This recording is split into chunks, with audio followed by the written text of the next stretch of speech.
পুরো ব্যথা হয়েছে এটা মাথাটা। আস্তে আস্তে ঠিক হবে। আমরা এতদিন যা মানুষের কাছে সহযোগিতা চাইছি, তো সবাই যতদূর পেয়েছে আমাদের কাছে দিয়েছে। আর আমরা আজকে যতদূর পারছি সবার কাছ থেকে নিয়ে আমাদের হরিদা যে আছে, হরিদার কাছে আসলাম। আমাদের যে মানুষের যে সহযোগিতাটা করছে, সেই সহযোগিতাটা এই যে হরিদা যে আছে, হরিদাকে আমরা দিব।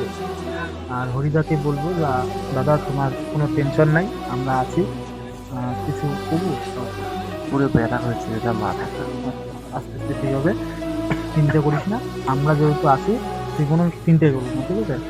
ভগবানের কাছে প্রার্থনা করি যেন আমাদের হরিদার জন্য তাড়াতাড়ি সুস্থ হয়ে আমাদেরকে আবারও বিনোদন দিতে পারে, এটাই চাইবো। আর এটাই বলার ছিল। ঠিক আছে, ভালো থাকবেন, সুস্থ থাকবেন, আর আপনাদের শরীরের খেয়াল রাখবেন।